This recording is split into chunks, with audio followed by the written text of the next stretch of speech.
Alors, première échographie. C'est quand? Et j'y vais avec qui? Et qu'est-ce que j'apporte? Et comment je fais pour me préparer? Puis,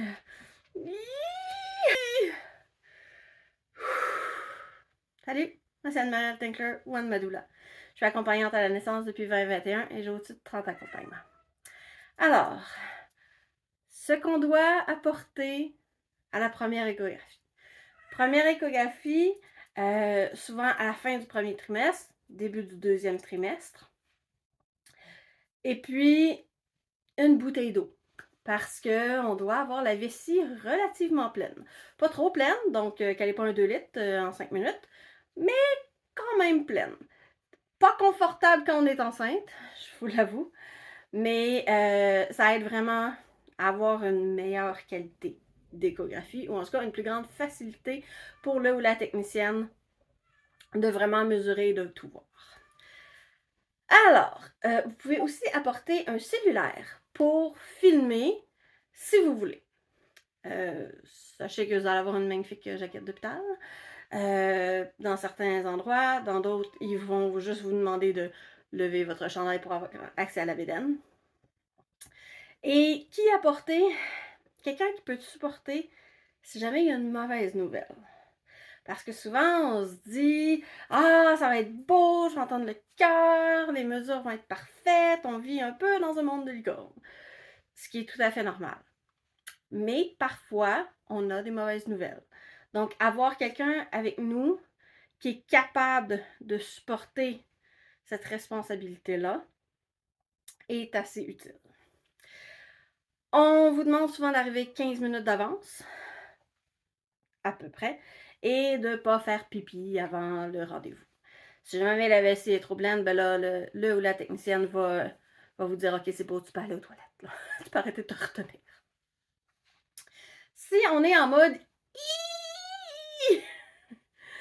Qu'on fait? » Eh bien, des grandes respirations profondes. On peut fermer les yeux, couper le monde extérieur. On peut faire un peu de méditation. L'autre personne peut être là aussi pour nous aider à nous calmer, à relaxer. Et faire un peu de visualisation, même juste écouter une petite vidéo d'une échographie, juste pour nous mettre dans, ok, ça va avoir l'air de ça, le petit gel va être froid sur le ventre. Tu sais, pour se mettre en situation, ça va aider à gérer quand on est dans la situation. Et là, on parle de un peu de sujet sensible, ça se peut qu'il n'y ait rien. Ça se peut qu'il n'y ait pas de cœur qui bat.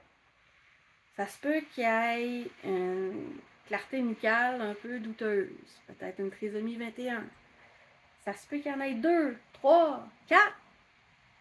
C'est des éventualités qui arrivent. Donc, en se préparant d'avance, en se disant, garde, si ça arrive, ok. Puis ça peut arriver aussi. S'informer sur si jamais, mettons, la clarté nucale n'est pas belle. Bon, risque de trisomie 21. C'est quoi le prochain test? C'est quoi la prochaine étape? Si jamais quelqu'un vous parle d'avortement tout de suite, vous pouvez y faire la pire face de bœuf que possible et imaginable, ok? On n'est pas rendu là. Parce que les échographies ont une marge d'erreur. Ça se peut que, avec cette personne-là en tant que technicien, de cette position-là, puis vous vous sentiez comme ça cette journée-là, il y a un résultat, mais que le résultat change à un deuxième ou troisième test. D'accord? Donc, se préparer au pire pour ensuite vivre le meilleur, ça serait pas mal mon conseil. Bouteille d'eau, quelque chose pour filmer, si on veut, quelqu'un pour nous supporter, faire un peu de méditation, des grandes respirations, savoir que le pire peut arriver, très rarement, mais quand même. Et puis, essayez d'être vraiment dans l'instant présent, de profiter de tout ce que vous pouvez. Et je vous souhaite une belle première échographie. Si jamais vous voulez vous inscrire, à ma chaîne YouTube, je vais mettre le lien dans la description. J'ai aussi une page Facebook et un site web si ça vous intéresse. Bonne journée!